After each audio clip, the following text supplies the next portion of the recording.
think I have a good opening. Do you know? Go Cody? Ahead. All right. I got nothing. So what do you guys want to talk about?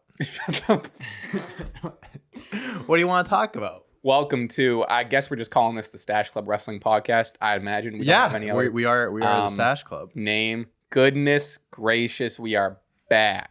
Hi, guys. We are recording this day of, it is Thursday, November 17th, and this will come out same day. It might not be like this normally, or it might. I'm not sure. We're still figuring out the schedule. We'll see. But not even 24 hours. I guess 24 hours we were recording yesterday. What a crazy 24 hours, huh? Yeah.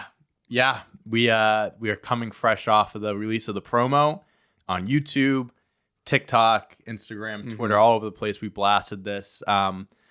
This has been in the works for a little bit, John. Yeah. Obviously, we are formerly known as the Mustache Bros. That is no longer who we are. We are Stache Club Wrestling. Stache Club. Things are a little different now, but also haven't changed at all. We're still going to give you the same content, quiz style videos, predictions. You'll have full gear predictions coming out on Friday. I'm trying for Friday. Saturday, whenever it comes out. You'll get a quiz video next week. And yeah, me and John are just super excited to just be back, to be giving you wrestling content. And I think most importantly, too, is just doing it together. So when everything ended, if you don't mind me go ahead. Going into this. Actually, before you get into that, I kind of just want to talk more about the drop. Because it is 11:40 a.m. on Thursday. Like I said, refresh button. We are at 1,842 subscribers in not even 24 hours. And I was texting you last night. So we did the drop. Full transparency, which we'll get in who we're with now. But the company we're with, we're kind of waiting on like them to get ready and whatever. So we're like waiting around for maybe like an hour and a half to drop. Finally dropped. And like it was a very similar feeling because I make music. So it was very similar to like releasing a song. Yeah, absolutely. Is how I feel. So we're dropping this announcement and then you just see like the numbers. It's a crazy feeling. And I was texting you and Sophie like, okay, if we sniff 500 subscribers by midnight, I'll be satisfied. Yeah. You sent that, and in my head I was like, "Ooh, I don't want to tell him, but it's gonna be higher than that." And we hit 1,000 subscribers. I think we would say 6:30. Is when we 6:30. I'd say we dropped right around 6:30. So for about maybe 10:30, 11, we hit 1,000 subscribers, and it's almost at 2,000. It's crazy. Wild. We thank you guys so much. Thank you guys. I tweeted this, but thank you for sticking with us. It's been a long 2 months, which again we're gonna get into and what's going on, what happened, and blah blah blah. But yeah, it is good to be back and good to be doing it with you. And we got Sophie, which was last minute. Sophie. Again, we'll talk about it. Yeah. But goodness gracious. Like I said, like the last few months, obviously things with Lumberland, how that ended. Me and John, I found an opportunity to work at ClutchPoints while other people, figuring out what they wanted to do and such. And when I got brought over to ClutchPoints, I do a bunch of social media work, content creating, TikTok, YouTube manager, all that type of stuff. And when I was getting brought on, one thing, we were talking about, and I was like hitting home, like, things we wanted to do, ideas we had. And I kept talking about wrestling. I was like, wrestling, you have to understand, like, there's something there. Like, it's a gold mine. Like, there is a very passionate fan base there. And I said, like, we should do something like that. But the only way I'm doing it is if I have Let's go. John with me. I can't do it by myself. I can't do it with someone else that might have wrestling knowledge, that has, grew up watching it, whatever. It wouldn't be the same. So essentially what happened, and, over the last few months, we've been working with John, ClutchPoints, repping the brand right now, just kind of figuring out, the process of what we wanted to do, scheduling, what, just the little details and stuff. And eventually we got Sophie along with us. So she's going to be helping. Yeah, that was that was a very last minute thing. I signed my contract and we were getting ready. It was just me and Dante, and then we were kind of like, "Oh shit, we need a host. Who's going to give us the questions? If we're going to do this like the similar quiz style, whatever." And I didn't know any of this, and then last minute, like you texted, like a week ago, you texted me, "We got Sophie." Yeah, it was. What are you talking about? Very out of the blue. What do you mean? Yeah, because we were just talking. I just got home, and I live with Sophie and Kevin. Those are my two roommates. Love them to death. And I was just talking to them about everything with wrestling, and the speed bump, the bump in the road of not having a host. And Sophie's like, "Hey, I can do that," and I was like, great fucking idea. So I hit up, Dalton, my supervisor, and I was like, hey, we have this person that could be a great host, and she can do other things as well. And next thing you know, she's on board. So the gang is all back. Again, this is with ClutchPoints. We're doing this on our own.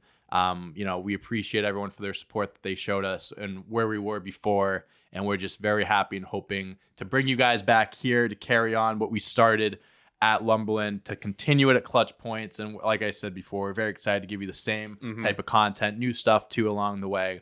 But we're more than anything making these videos. I'm just happy we're able to, have that community back, because I think that was so important to us. Yeah. Like seeing the same people watching, commenting, interacting with us on social media. Yeah, there's a lot of like names I recognize from like the past channel. And I think we ended MBW with about 37,000 subscribers after we never really talked about how crazy it was after only 5 months in existence. Yeah.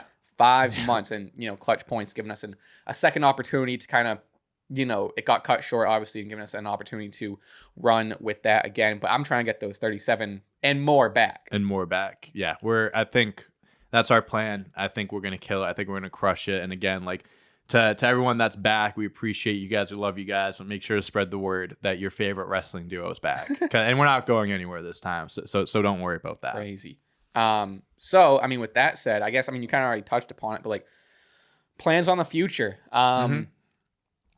Let's see. So this is coming out today.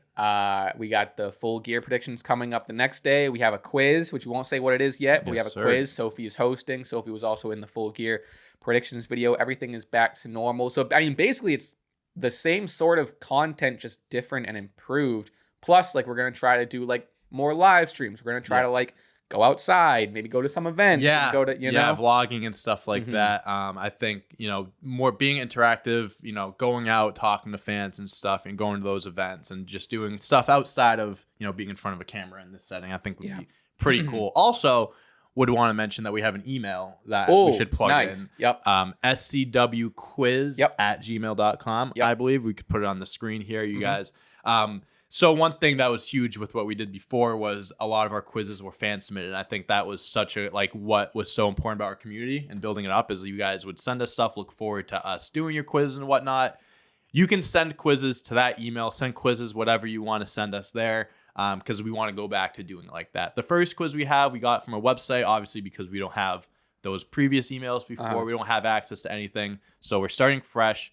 Send us your quizzes, whatever you want, and we will do them. It is a shame we lost. Many. It was like, I'm just thinking of like I think there was 600 unread ones. Not even including the ones that were read. There were probably like 1,000 that we did. 1,000 plus we didn't get to. So if everyone could send those again. Just like copy it, go back to send, copy it, paste it into this email, and then we'll get to it. But yeah, I think that's something important to add as well. So that's that. That's it in terms of we're back. Like I said, there's not. I apologize for the clickbaity title. But there's not a whole lot to say. There's not a lot of tea to say. There really isn't. Already been said. It's just business. If you guys find different TikToks and people said different things, you can kind of piece together the story and who owns what and yada yada yada. But we're here. We're making wrestling content for ClutchPoints and. Let's just talk wrestling. That's what we're here for. Wrestling, and we missed a lot, brother. And it kind of speaks to it. The curse we had on the last podcast was whenever we release a podcast, the next day something happens. Yep. We go on a hiatus. Yep. And the craziest shit happened. So I'd like to ask you, what are some of over the past 2 or 3 months that we haven't been able to talk about? Yep. What are some either your favorite or craziest or stuff that you wish that we got to touch upon from the last 2 months? It's a loaded question, John. So the last time we did this was in August, beginning of August, I believe. End of July, and early probably, August. Yeah, I guess we'll say roughly around there, middle of the summer. Yeah. I think right before we ended, Triple H just started taking over. I think we covered that.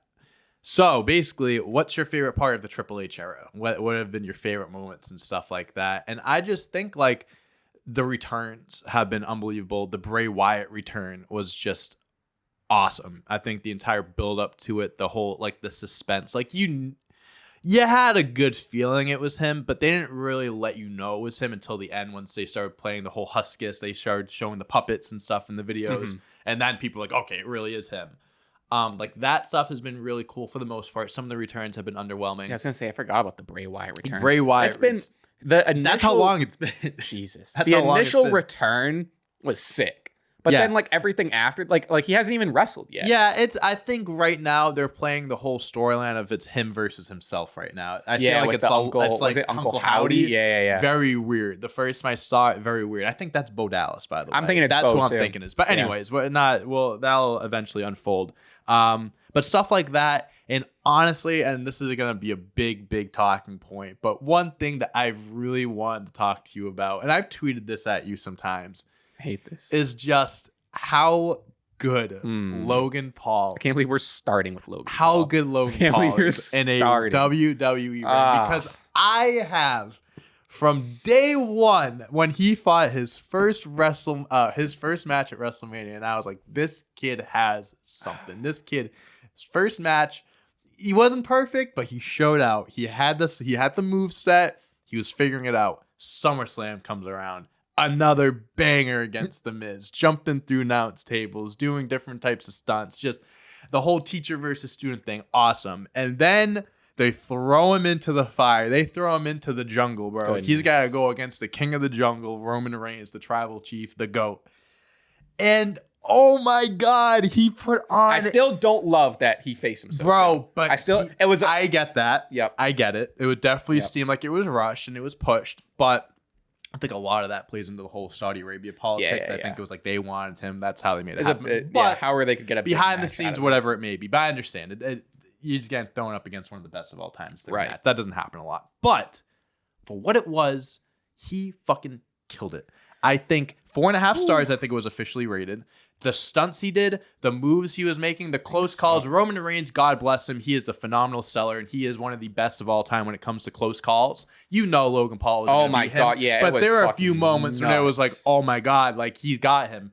The whole video jumping through the table thing, and he also tore his ACL, meniscus, like fucked his knee up too, which you got to give respect there. I mean, that takes a lot to go through. He put out a phenomenal performance, and to me, I think that has been the coolest thing to happen, or like just one of the most impressive things that's happened in WWE since we've been gone. Yeah, I think there's crazier stories, which we'll get into with some of the other stuff, but in terms of like best and most positive, I'd probably agree. And this is me on the record. I've already tweeted it. I know this is what you're getting at. I know this is what you want me to do. On the record, I'm admitting it's pretty good. Thank you. He was very, I'll give him his flowers. He was very, very, very impressive. That fucking, first of all, was it a frog splash? I think it was a frog splash off the top rope. Was one of the highest frog splashes I've ever seen in my life. Never mind the selfie jump. Sure. Onto the table. Yeah. That was incredible. I don't know. I'm like, at this point, you can say he's the best celebrity wrestler and he passes Bad Bunny. However, at this point, he's a wrestler. I don't even think he's a celebrity wrestler. He's a wrestler. So Bad Bunny's the best celebrity wrestler. Logan Paul is just a great wrestler. Listen, I think if Logan Paul, and we've talked about this, if he legitimately committed to this sport and he put in the work, which it seems he does already with everything he has going on, he's injured right now, but the WWE should take advantage of this and actually understand like this should be more than just a one every big pay-per-view appearance, like not like a but you know what stinks is like I think he makes so much money he doesn't need WWE exactly, but he talks about how much he loves it. So and also WWE can give him a lot more money than what he makes. But I agree with you. I want to see him not full time. I don't think he'd ever be like every Monday you're going to see him. And I wish he would. It would be cool, I wish he would be way more frequent. Kind of like to how a Ronda Rousey was like a couple months ago, where she had a match on Raw. Sure. And that would be great. What's his contract? Like 3 or 4 matches? It's a multi-year deal. I don't think they. I don't think it's match. I don't think it's match like length. I think it's year length, and like it's probably only like 3-4. And he's already teasing, which I want to keep talking about the match, but he's already teasing, which I get his podcast has now been just like impulsive. A wrestling rumor mill. I love it. I love it. He's calling out Cena. Or I don't know if he's calling out Cena necessarily. He's talking Cena. I've seen. And there's rumors of Cena coming back. I've seen rumors of WrestleMania Paul Cena, but at the same time, Paul might not be back for that. But maybe like a SummerSlam or something like that, bro. I'm curious how bad the injury is. Well, if it was just ACL, I think it would be like 6-7 months. Meniscus, but meniscus, ACL, and I think PCL, something, Jeez. another CL in there. CL. The guy blew his knee up. He probably won't be back for like 9 months. But I honestly think if he didn't get hurt, we would have seen him more often. I think after that performance, WWE he probably would have showed up the next night. Something was like, hey, we should probably have this guy come around more often. And flowers are due. Trained, and I think it's apparent by where's the figure? Right there. By the greatest of all time, Shawn Michaels. Right there. And and I don't know if he was trained. It sounded like during the Mania match, he was trained by the Miz, right? Or as a teacher. I don't know if he was coached by Shawn the whole time, but it's apparent in this match. He tried doing the Sweet Chin music during the match. Oh, too. I would have been no, I don't care how great he was. Logan Paul, again, I'll say on record, Logan Paul is better than a lot of full-time guys. I would agree with that, yes. If they let Logan Paul connect on a Sweet Chin music, I don't think I would have watched the rest of the show. I would have been. It would have made sense though, because that was the guy coaching I would have him. been livid. It would have made sense. I mean, he was doing the Superman punch to Roman. He did do the Superman punch. It was well deserving of the stars. It was a great match. 4.5-star match. Yeah. I mean, listen, I think after this performance, like if you can do that with Roman Reigns, you can do a lot of good things in this business. I think him and Cena match would go. I think him and Cena would go crazy. I would love to see him face Seth. Seth would be great. I mean, really, that's the type of guy that the list is like endless, kind of. Like you can have a ton of dream match. Randy Orton. Imagine Randy Orton catching an RKO. Logan Paul catching an RKO midair. Which Riddle would be cool. Rumors we're in the midst. A couple months ago, we were in the midst of the same thing, but we're in the midst of a lot of injuries right now. There's rumors that Orton might be done. Yeah, obviously, like optimistic me wants to say no. Like they're probably just saying that to make when he does come back, it makes it feel bigger than what it is. But yeah, I mean, listen, like it's a back injury. Look at his finisher for the last 20 years. And I remember like over like years, like seeing reports and like articles of him saying like, you know, it bothers him like jumping that high up in the air, landing on his It's the most popular It's the most popular finisher in the world. So it makes you think like, okay, like if it's that serious, I do think he will come back. I don't think he's retired. He's always been in great shape. So I feel like he's definitely got enough left in the tank. Plus he's veteran Orton now where like he can relax. Exactly. So I think if he comes back, tone down the RKO. Make it like a like when it hits, it's like, oh my god, he hit don't the do RKO. it every match. Exactly. Don't like make it. Come up with a new finisher or something, and then the RKO is like his big like when he hits that, there's no kick out. It's like that's it. So it would suck if he never came back because he was doing like some of the best work of his career when he got hurt. But like I think he'll be back. All right, I know we're talking Randy now, but off the Logan Paul match, I think the second biggest news-wise thing, or even the biggest wrestling-wise news thing, brother, CM Punk. And obviously it's old news. Forgive us. We're catching up. We're catching up, guys. We're catching up. CM Punk. The guy shot himself in the foot, didn't he? And I mean, everyone knows, but just, you know, a quick overview. Won the title, had the press conference with Tony Khan. We all know what happened there. Really threw Tony and all the executives under the bus, threw the whole locker room under the bus. Yep. A lot of flack on Tony for not putting his foot down. And then it came out after that, the backstage thing, which is why the Elite got suspended. There was some physical altercation. Someone's dog got involved. Dog might have got involved. The dude that was in the button up that was like promoing with Punk got fired. Ace Steel. Yeah. I think he bit Kenny Omega or something like that. I don't know.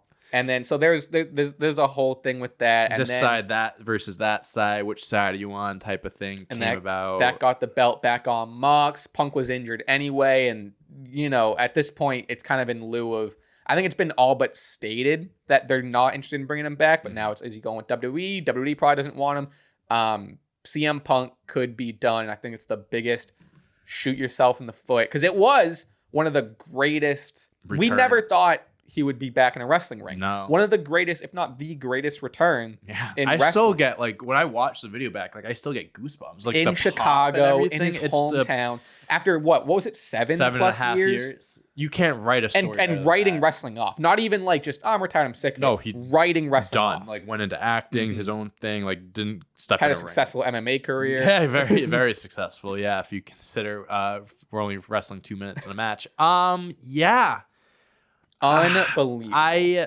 It sucks because like CM Punk, like growing up, like he was like one of the guys that was always on my TV that I thought was fucking dope, like straight edge tattoos. I mean, I'm a tattoo guy. He's a tattoo guy. The whole long hair thing. You too. Long hair thing. You too. But like he was someone that was just such a dope character. Just like it didn't seem like a character a lot. It was just like him being him, kind of, especially like later in his WWE even with run. Like because he is straight edge and him bringing that into when he was the WWE champ, that was such a cool like run and shit like that. And then comes back to AEW after 7.5 years, and it's like the coolest thing ever. The build up to him winning a championship, he wins it. Then he had great matches with Kingston, great matches all around. Darby like, Allin, didn't lose a step, comes out to his and ROH the MJF song, match, bro, the MJF match, like best feud of the year. Yeah, and then gets hurt. Everyone's like, oh, what? He comes back, loses against Moxley, which was so confusing, and then have the rematch, and then this shit happens. Yeah. It's like it was such a feel-good moment, and then it goes from CM Punk being the hero, he's back, because he was good. During his early promos, he was like, I'm not here for me, I'm here because I see some of the youngest and the most talented people in this locker room, and I want to help them. I want to put them over, and he wants to help the young guys in wrestling. And then during the press conference, throws everyone under the bus. Calls them, I forget what the word but just like basically calling them children, calling them privileged and whatever, and just like had this weird, just old man grumpy, like it was strange. It was the weirdest thing I've ever seen. And then you do the whole fight thing. You go from being feel good moment to this guy's an asshole. And obviously at first it was kind of like who did what, who started, and it was kind of, you don't want to pick sides, but I think now it's kind of clear that CM Punk was the guy that started everything. And going back to what you said, like he wants to help younger guys. Who did he put over? I understand the whole Punk's back, like he has to win type of thing, but like he didn't help, and I feel like he didn't. I'd say MJF. I think he pushed to the next. I'd say MJF and a Darby at the time. But then like Hangman, he shits on Hangman. He's in the ring, like cowboy shit. That's coward shit. Like that's not scripted. That was real shit. And it's like, what's Hangman supposed to come out there? Like no, like you just put him on blast. Like put him in a corner where he can't do anything. So you make him look stupid. I just thought of this. I didn't have this written down. I think this is just off the dizzy here. Off the dizzy. I think. And correct me if I'm wrong. I think all of this happening with Punk, not the best, but was one of the best things for MJF's career.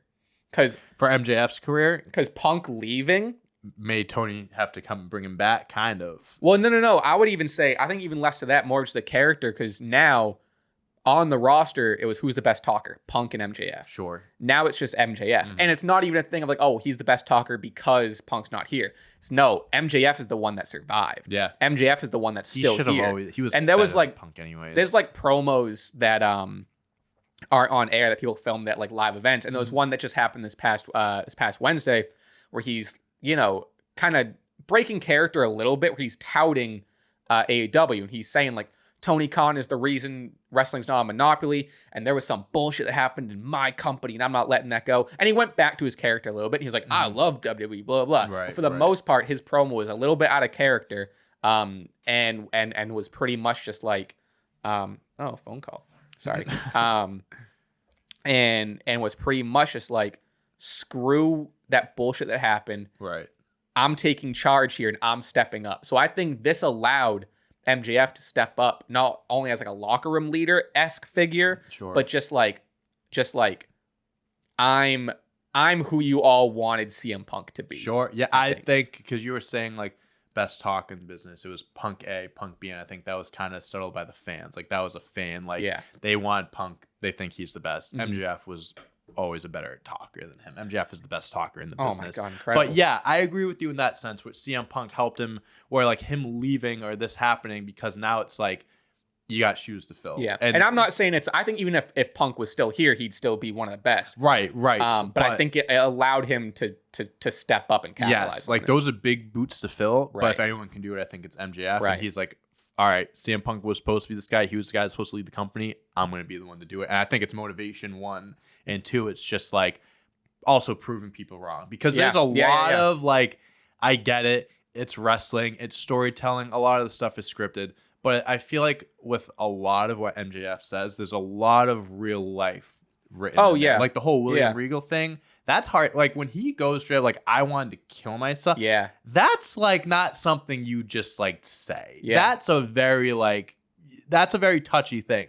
So I feel like just the motivating thing, proving people wrong, like he is going to prove a lot of people wrong. Cause I probably a million times people have told him like, you're not going to make it. And like, I feel like the whole thing growing up, the bullying, like a lot of that stuff is real. And I think that's why he's turning a lot into a babyface. People are starting to attach themselves to him and have sympathy towards him. Which part of that, it's just the nature of the business and how it is today too. But like, I don't think I don't want to say ever, but like he's such a natural and great heel. He's like a Randy Orton. He'll always be a better heel than a babyface. I think they could work with him being a babyface, but at the end of the day, it almost stinks how like smart crowds are now. Where like now the culture is like obviously in on it, and they're like, oh, like you're a heel, but we like that you're a good heel. Yeah, wrestling. So because they're such a great heel and they're so good at being hated that he gets cheered and whatever. They and cheer people for play his work, along for with his it, right? Work, right. Where they don't cheer for like the character anymore, which I think is fine. I think it's deserving and it's still fun. So it adds a bit of realism to it. But it is now pushing him where he should be this greatest heel getting booed out of the building, which if he cuts a promo, he'll still get those boos. But when he just like when his music hits, he gets the biggest pop of the night. 1,000%. Which again, deserving, but not really the character that the devil character that they're trying to portray. I feel like just what heel face nowadays, it's so blurred because it's like there's so many guys. Like Bryan Danielson for a little bit was a heel, I guess, but people love him because he's such a good wrestler. John Moxley is a dick, like he's an asshole, but like people love him. I love him. I love him. He's probably one of the best baby faces now. That's what I'm saying. So and he's a dickhead. It's like a lot of guys like they're meant to be heels, but they're getting treated like baby faces and the other way around. So it's like, I mean, that's what's so great about guys like that is like you can get best of them in both ways. So we have some more stuff to cover. I want to pause real quick because I have a little surprise. Oh, okay. I didn't want to do this right when we started because like I'm gonna like leave for a second and it'd be a weird cut. So like I wanted to get going and then we'll get into it. But if you'll stay right there, I'll be back in 2 seconds. Okay, sure. Are you surprising me? Are you gonna like bring a wrestler out right now? And Seth, and we have Seth Rollins in the kitchen right now. Brother. What in the world? Welcome back. Welcome back. It is 12:06 p.m. on a Thursday. What? Show the camera. Look at this. Not sponsored. My friend Dan, shout out Dan. He saw this in the liquor store. It says Lovin'. It's for those also listening with no video. It's from Mayflower Brewing Company and Plymouth, Mass. Is it from Plymouth? Craft brewed in Camden, Plymouth, Mass. And it says Love and Wrestling on it. Wow. It's also a double. It says double hoppy IPA. I don't like double dry hopped. I'm an IPA guy. Are you really? I love IPAs. I didn't know that. Yeah, dude, really. If you go, there's a few breweries. There's one Treehouse in Charlton, Mass. Yeah. I have to take you there. It'll change your life on IPAs. I was never an IPA guy. I'm a shitty beer guy. I love myself a Miller High Life. We've had this conversation. We've gone through the beer tournaments before. I know how you feel about PBO. All right, brother. That's cheers. a surprise and a half. Cheers, bro. Welcome back. We're back. Oh, I like that. Oh, you don't like it? It's fine. I like it. Ugh. I don't really like it. Yeah, if you don't like IPAs, you're probably not gonna like that one. I fuck with it. Thank you. No problem. I'm gonna keep the so some things like my friends do it like stickers, like we keep them and like you like laminate them so you can put them on like a fridge or like something else like that. I'm gonna keep this sticker. Hey, we'll save one. I'll finish mine by the end of the week and we'll put it. Well, I don't know if we'll put it on the wall, but at least keep the can, like what I mean. Yeah. We're gonna work on this setup too. We're gonna make it look a lot prettier moving forward. But for now, it's just let us know. Ideally, we're gonna try to set it up with Clutch. Maybe we can get like a PO box somewhere. We can get like some letters from you guys, or like, and we'll get posters up. I have like a sick Rey Mysterio mask and stuff. I want to get like shelves and stuff too that I'm gonna bring and we'll decorate. But we got a little bit up here. This is my Rey Mysterio DVD, and this is very visual heavy. We'll get back to the we're working topic, on it. but just a little beer break. Hey, just something to wind down. Take the load load up. You know, it's been a long day. It's 12:08 p.m. It's been I've been up since 6 this morning. I don't even want to get into it. All right. We're at 1,856 subscribers. live subscriber count during the podcast. Okay. Gross. Now I'm feeling good to talk about because I'm looking at the list here. All right. So you have written down Seth Rollins US champ. So we want to talk about Seth Rollins becoming the new US champ, which I love. Seth Rollins fucking deserves to be a champion in WWE because it has been it was at that point almost 3 years since he was a champ because he was a tag team champ with Buddy Murphy, throwback to the pandemic. Wow. So he also didn't he have the titles with Braun for a little bit? That was too? before the pandemic. This was I think this actually was right before the pandemic. Oh, right, because he did the Messiah thing. Yeah, with the authors of pain. Yeah, that whole thing. Anyway, it's been a very long time. And the U.S. title, the mid-card titles, are getting a whole, overhaul. Triple H are actually making them feel important. It's because they need to be the main title. Because they need to be the main title. Roman Reigns having the two major titles.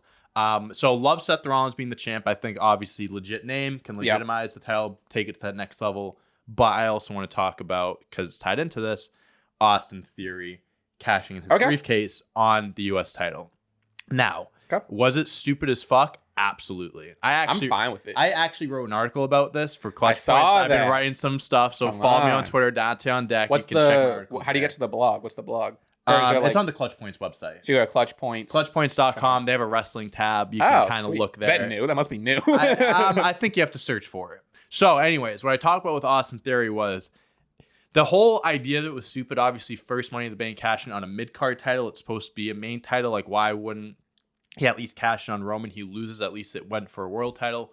But I think this was the best thing for him because with that briefcase, you were put into a corner where he had to be a part of certain storylines. He had to be in the main event picture.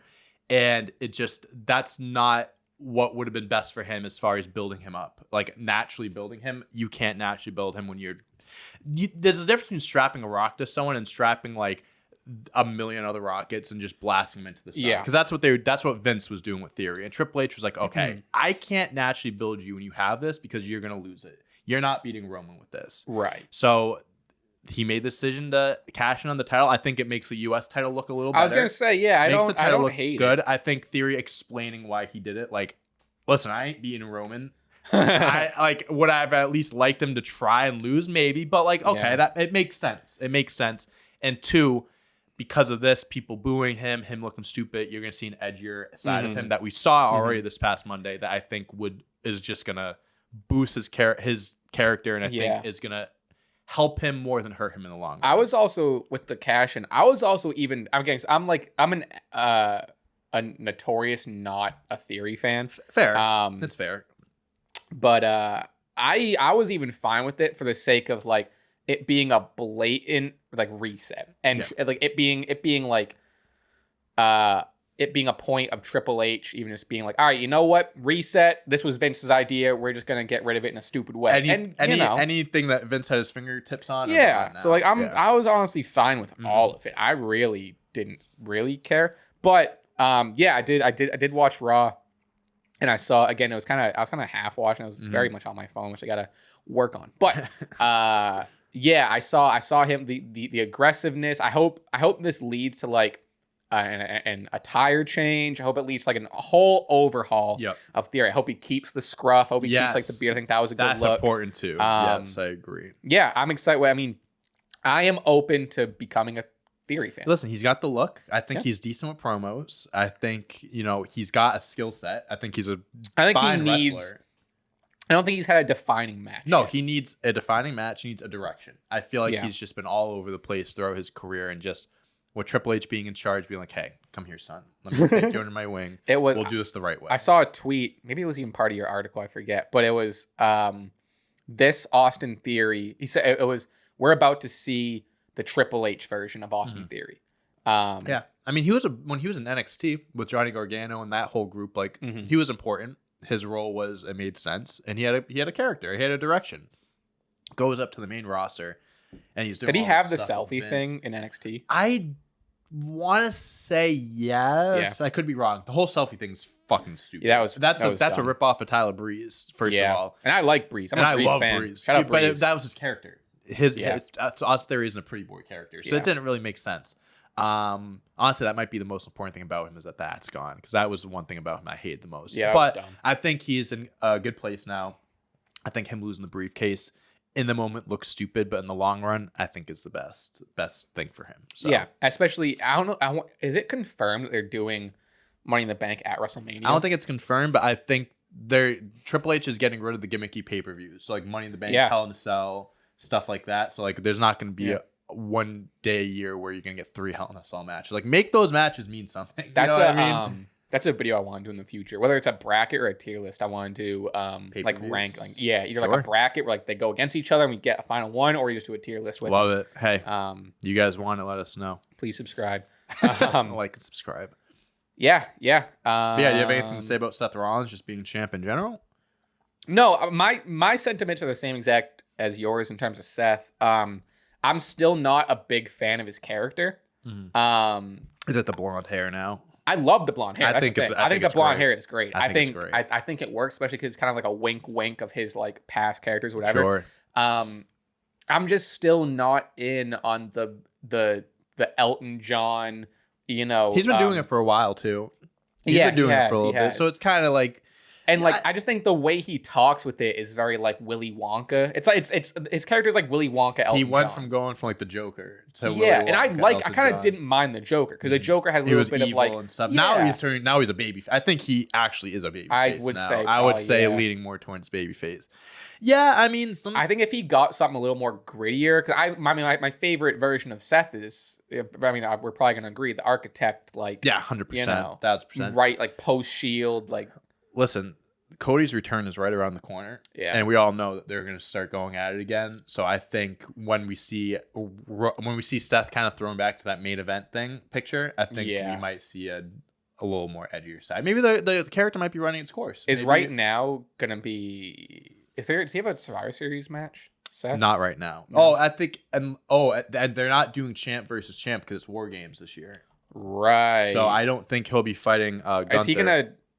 Oh, but is he feuding with He's technically feuding with Theory. I would imagine what I think is going to be triple threat, him versus Theory versus Lashley for the belt. That's what I predict. It seems like that's he could also be. He could be in the War Games. They haven't announced anything War Games related. Yeah, that's in like 2 weeks. I think they're going to do while we're just here. The Bloodline, I think it's going to be Roman, Sammy, Solo, and the Usos versus Sheamus. The Brutes, and then whoever else is going to get thrown in there. Let's see. Bleacher Report latest match card. What the fuck is this? Hold on, sorry, scrolling. This feels like home. This is exactly what. Oh, this is just predictions. Match card. Anyway, sorry, okay, whatever. Yeah. So there's no match. Oh, okay. Right now. All right. So here's the. All right. So we'll have the women's War Games match. It's Bianca Belair, Alexa Bliss, Asuka, Mia Yim, which. Hyped on her return. Cool. I'm glad she's with. I'm not an OC fan, but I like when they're all together with AJ. It's a cool mix. Mia Yim. It's a cool mix. And then there's still one more TBD versus Damage Control, Nikki Cross and Rhea Ripley. TBD again, rumored. We talked about it for Full Gear potentially, but rumored Sasha Banks. You know what I saw a rumor, not even a rumor, but a report was Triple H is gonna these matches are gonna be crazy because for the War Games promo. A lot of the videos are from NXT with guys that aren't with the company anymore. So they want to get a lot new footage and a lot of ton of stunts. spots. Yeah, for sure. That's going to be cool. Io Sky is going to do a moonsault off the top, bro. God. You know she is. There was something... there's I'm now just read the Mia Yim return. There was something else that I forgot. Oh, the 24/7 belt, RIP. Thank God. Oh my God, that shit was so bad. I love how they just I love how the whole thing was she throws it in the trash and walks away. She missed the trash. She missed the fuck out of the trash. And they didn't give a fuck, dude. Get that shit out of here. It was and then they're doing. Is this right? Rousey versus SmackDown. Shotzi. Yeah, she won a number one contenders match. Shotzi. Yeah. Okay. So and then they're doing AJ versus Finn, which will be cool. I'm sure there's gonna be more about that. Oh wow, look at that. I'm looking ahead at the so Drew McIntyre is in the Okay. So right now the men's War Games is the Bloodline, which contains Roman, Jay, Jimmy, Sammy, and Solo versus the Brawling Brutes, Sheamus, Butch, Rich Holland, Drew McIntyre, and one TBD. Some people are saying Kevin Owens. Some people are saying Madcap Moss. Kevin Owens would be pretty. Oh, here we go. And then the United States Championship match. Oh, I was right. Seth Rollins champion versus Bobby Lashley versus Austin Theory. I was right. I didn't even know that was made official. Okay. Cool. All right, so that's what you got so far. Seemed like they just kind of threw Bobby in there, more or less, but that's fine. Give him a match. So, transition... I think another one of the biggest things is we can talk about it at the same time. The Bloodline just dominating. Yeah. Sami Zayn doing MVP, amazing promo work. And just, oh my God. Absolutely. He was not for a while, like for the past couple weeks and now, he's like the main reason I tune into SmackDown to see what he's going to say. Right. Uzi is the funniest thing. So it's the highlight of this year. Mm-hmm. And, speaking of the Bloodline, they beat the New Day on SmackDown, where the Bloodline, I don't know if at this point it happened. It might be happening in a couple days or whatever. But the Bloodline is going to pass New Day as the longest reigning tag team champions. Two of the best tag teams of all time. I would say, two of the best tag teams, probably arguably the best feud. I mean, one of the best feuds. You can watch any one of their matches and you will not get bored. Mm-hmm, you can watch their matches the rest of your life. They're unbelievable. Yeah, I mean, listen. The Bloodline is on a historical run. And you know what's crazy? I saw this tweet, and it's absolutely insane to think about because I think it's true. Roman Reigns is going to be remembered more for being in the Bloodline faction than being in the Shield faction. He is. People are going to remember him as being the tribal chief, not as being the guy in the Shield. I agree with that. That's where it's going to go down. Yeah. That's absurd. Because during the Shield, I mean, you could argue he was the leader, but the three of them, he was the body. I think he was the guy that you were like, they're going to make him the guy afterwards because of his look and stuff. But like the work he's been doing, I mean, he's been the champion for I think over 2 years at this point or whatever it is. He deserves it. I mean, the guy's whenever he wrestles, it's a banger. Mm-hmm. I mean, it's getting. And obviously, he's dragging on. It's gone on for a long time, but I think WWE is doing it. Oh, I don't even think it's dragging on. Well, I think it's like obvious. I think it started to feel like dragging on, but then the whole Sami Zayn thing kind of gave it a freshen up a little bit. Solo coming on because I think when it got to the Drew McIntyre match at Clash, that's when people were like, he's gonna lose. Like this is it. Yeah. And then Solo comes in. Sammy is a bigger picture now. It's like, okay, now it's like there's different aspects. Now it's you can keep going. And eventually it will. I think we're at the final stretch here. I think as far as his reign, I don't think he's holding it for another year. I think he's gonna get rid of it at some point. He's gonna lose either it. WrestleMania would be a good time to like have some sort of conclusion. But at the same time, it's like so then like there's just so many possibilities. It's like you have Cody Rhodes returning. Could he be the one? Everyone says Seth should be the one to do it, and then he'll win, and then Cody beats him. Then you got The Rock coming back, and I don't think that should be a title match because I don't think the titles need to be involved in that match. Right. Because then The Rock shouldn't win. And we talked about this. If it's a title match, Roman and Rock, listen. Even if it's not a title, everyone expects Roman to win. But if the belts are on the line, no one thinks The Rock's going to win. Because The Rock isn't going to be an active champ in WWE. I mean, the only defense there is maybe 5 years ago, The Rock did win the title. 5 years. That was 2011. 2013. It's almost 10 years ago. And that was CM Punk. That was 20. Right, he beat Punk. That was 2013. Wow. So yeah, a lot longer ago. It feels closer than what it was, but that was 9 years ago, dude. Almost 10. But yeah, I understand that he has done it in the past, but him beating Roman makes zero. If someone's gonna beat Roman, that's the next star. Like that guy is sticking around. That's gonna be your guy moving forward. The Rock isn't. And I think I mean, like I would love this to lead to like a whole inside job with Sammy because I think like I would love to see Sammy versus. Maybe Sammy's the one that beats him. I don't know. I could see it in Sammy. I could even see it.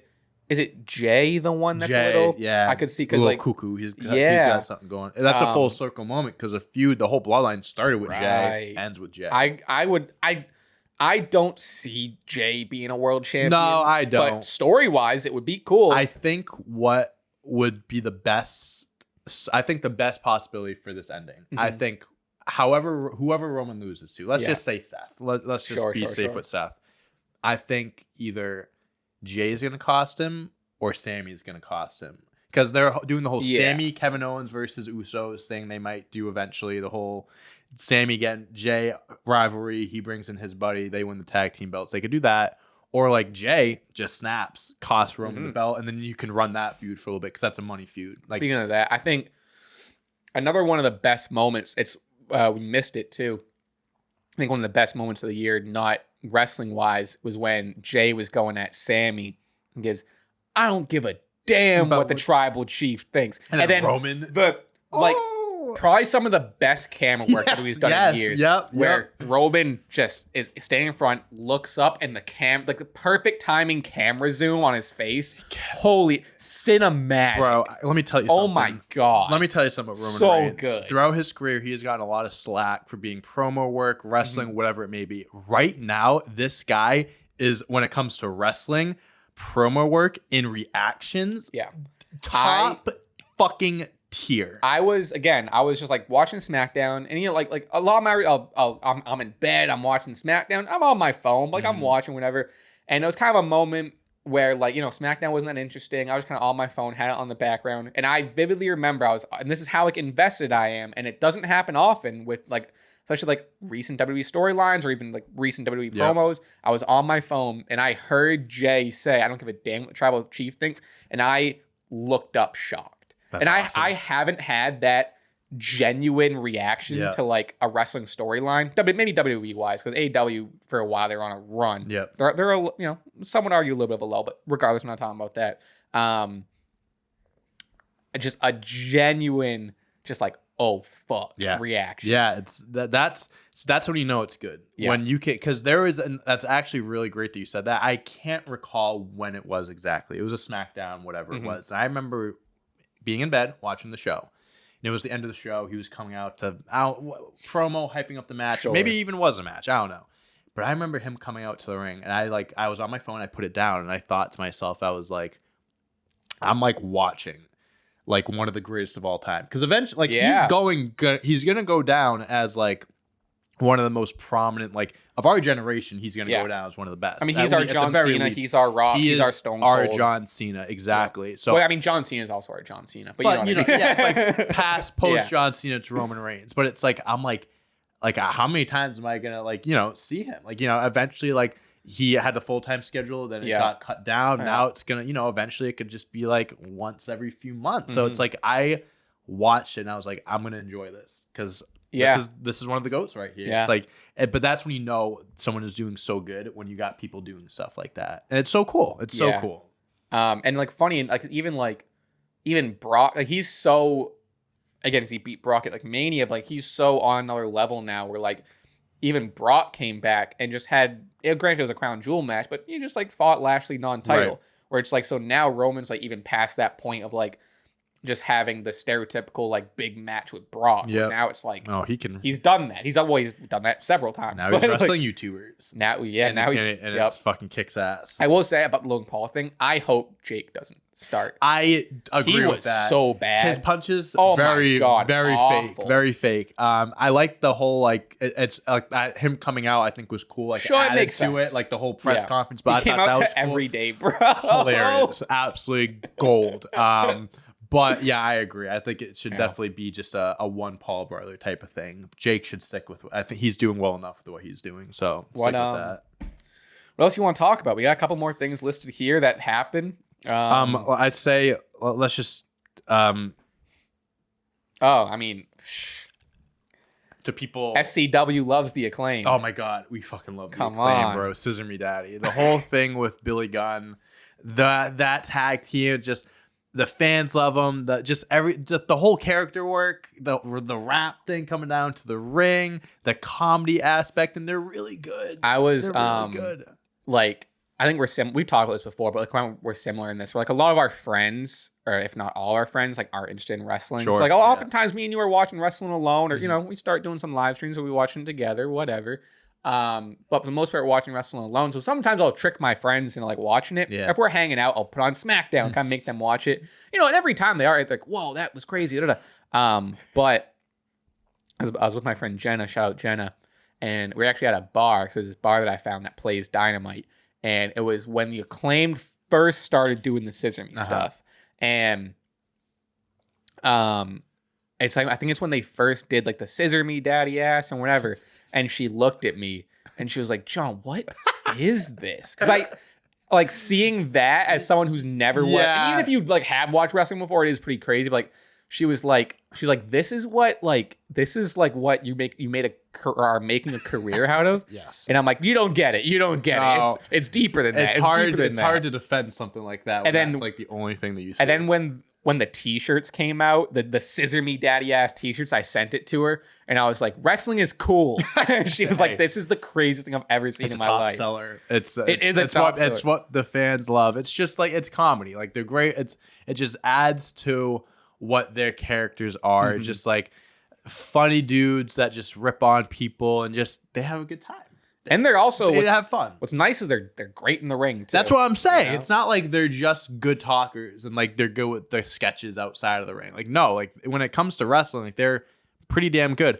Also, did you know that Max is the one that he's the one that raps? Is that Max? He was years ago when Bobby Lashley came to WWE and they did a storyline where it was Bobby Lashley's sisters. He was with Sami Zayn and it was just all men dressed up. Yeah. Max was one of those. Oh, no way. I didn't know that. Oh, wow. Someone in AEW made like a little rib, like they brought it up or something like that. But yeah, pretty funny. It's like making those little connections. But yeah, the Acclaim's great. I will say, this is no hate to Max Caster. Guy's only got one flow. Every single song is the same thing. Listen. Even like, because they did the, I don't know if you saw like the music video they did this past week. No, I didn't. They did a music video bashing Swerve in Our Glory. It was funny. It was very reminiscent of just like old YouTube where it's just like it looked like shoddy, like on purpose. Yeah. But like Max Caster really just has that one, just like it's like da da da da. Yeah, they don't change the flow, which is fine. He's a good rapper and like it's funny. But yeah, I totally get that. Hey, I mean they're killing it. I hope they stay champs for a little longer. And then even seeing Billy Gunn just like in this, so funny how he just kicked his sons to the curb. Yeah, they did the birthday party and they're like, yeah, you're adopting me. He goes, why didn't you invite your sons to your own birthday party? And like kayfabe or not, he did just kick his sons to the curb, and either way, and now he's like a pretty prominent face, and like the ass boys are just kind of out there, whatever. I love it. But yeah, the Acclaimed have been killing it. Saraya, aka formerly known as Paige, returned to like a pretty good. I wouldn't say it was like. I think when it happened, I was shocked. I was watching whatever pay-per-view that was, and like I was like, oh, because I didn't think we'd ever see her in a ring, and it was kind of getting confirmed that she was getting close to returning, but like that was pretty shocking. And at the same night, Renee start working for AEW. The Saraya return's cool. I don't think it's groundbreaking. Yeah. For whatever reason, it doesn't feel, it should feel big. I feel like I'm in the minority in saying this, and I feel like I'm going to get a lot of slack for this. I've never been a big Paige fan. Oh, really? I don't think she's bad, but I don't think she's like head and shoulders above the next woman. I think she's just another part of the roster, and very good part of the roster, but I wouldn't put her on like a Britt Baker level or like a Sasha Banks or a Becky, Charlotte Bayley. I think she's like one step below them, which is fine. I agree. I think people talk about her like she's one of the best in the world, which she's great, but I don't think I've never been bought into her. I agree with the last part. I think the reason why she's considered that, and again, to counter, I am a Paige fan. I am someone and I respect that kind of holds her in that regard. So I think at the time when she was coming up, especially her and it was her versus Emma in NXT, was kind of like the first staple in like they call it the women's revolution or whatever. At that time, she was showing that she was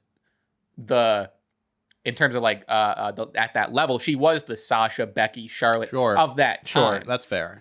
So I think she had big moments in WWE. She had some big moments. And this might be a nostalgia thing, like Mickie James and Trish Stratus in their prime, and I don't want to say this is definite, but would probably struggle to hold a candle to prime Sasha, Charlotte, Becky. You know what I mean?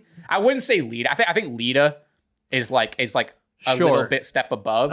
And Trish Stratus and Mickey they're two of the greatest of all time. But I think if they were in their prime now versus like a Sasha Banks, I think they'd be talented. But I don't think they would still touch the level. It's a generational thing. The women's wrestling now is a lot different than what women's wrestling was years ago. And granted, maybe if Trish and Mickey James had the infrastructure around them that they would have if they came up in this era, it would be a little because granted, they were doing that stuff in an era where it wasn't as, unfortunately respected or whatever. Exactly. But, all that to say, no disrespect to anyone.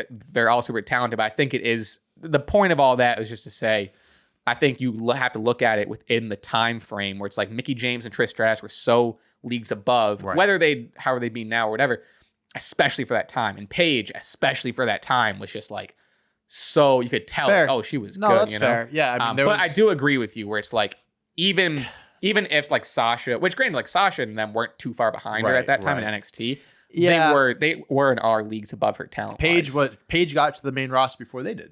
She was there before them. And maybe too, like, part of it is she hasn't been around for a long time, so I kind of lost that, like, just caring, I guess, and just like remembering like what, how big because she was a big deal. She was a big name. I'm not trying to take that away. But John, I think this is actually a good chance to bring back a popular game of ours that we did on our old pod, and that's how old is Saraya? How old is because she was very young when she debuted. She was like very 17. 30 years She's 30. old. That's very young. Yeah. She's got a lot of good years ahead of her. She can stay healthy, and I wish nothing but the best for her. I hope she does stay healthy because like. Wrestling's her passion. Like they did a whole documentary thing. The Rock produced it. Was awful. But like just like the story. Like that was her livelihood. Like growing up, she wanted to be a wrestler, and to get something you love taken away from you, like it sucks. So for her coming back, like that's super cool. I'm happy for her. I hope nothing but the best, and I hope she turns me into Saraya fan. I hope she does. I think this Saturday is going to be the most important match of her career, and it's good. It's with Britt Baker. I think it's a make or break because it's going to prove if she performs well. I think she needs to perform well because if she doesn't hit a level with Britt this Saturday, and Britt gets a lot of flack. I'm a Britt Baker fan. I love Britt Baker. I think she needs to hit a certain level of impressing people and talent, showing that she still has it, or it's this match, and if she doesn't perform at that level, people are just, it's instant like, Saraya's lost. I agree. I think it's important. And that's why I hope that the match turns out good. Yeah. Because if she comes back and she's as good as she once was, that is a big plus for the women's division in AEW, for sure. Well, how long have we been doing this? What are we 57 minutes. Okay.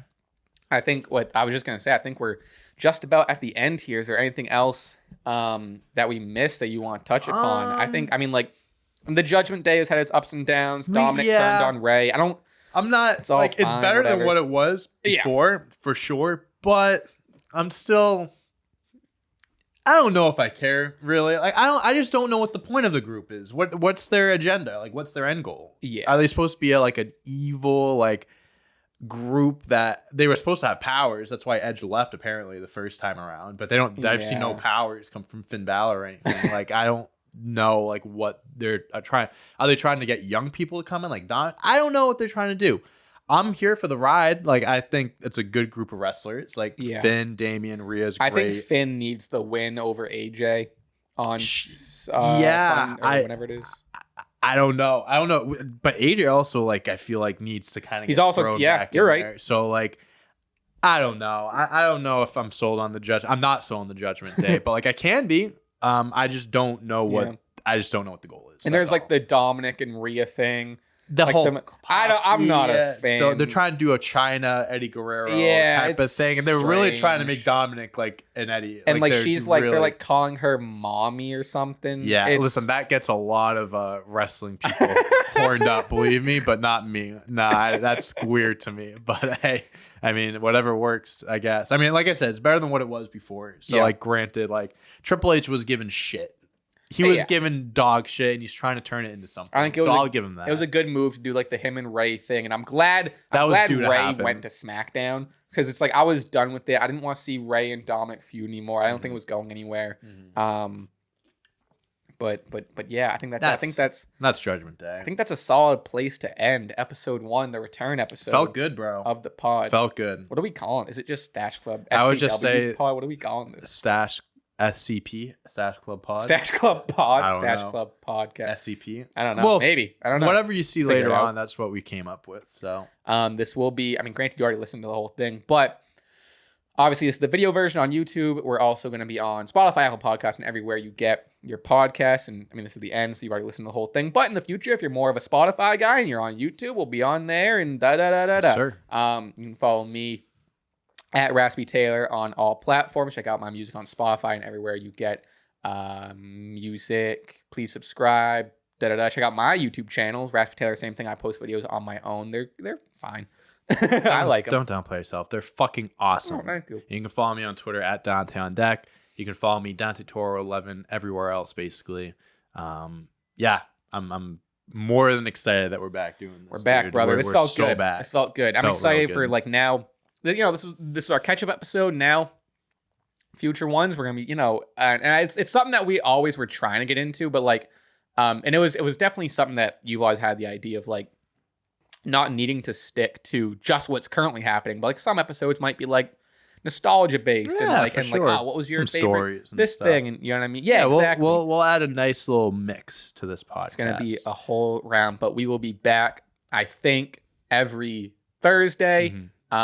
Again, please subscribe. Live subscriber count now. We are at, I mean, we're gonna hit 2,000 soon. 1,878. Beautiful.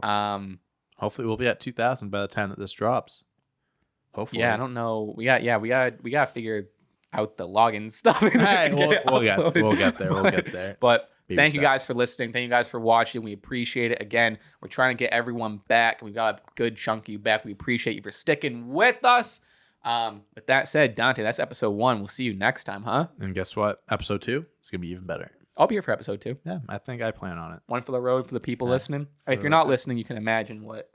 For the people watching, put them up. See you next time.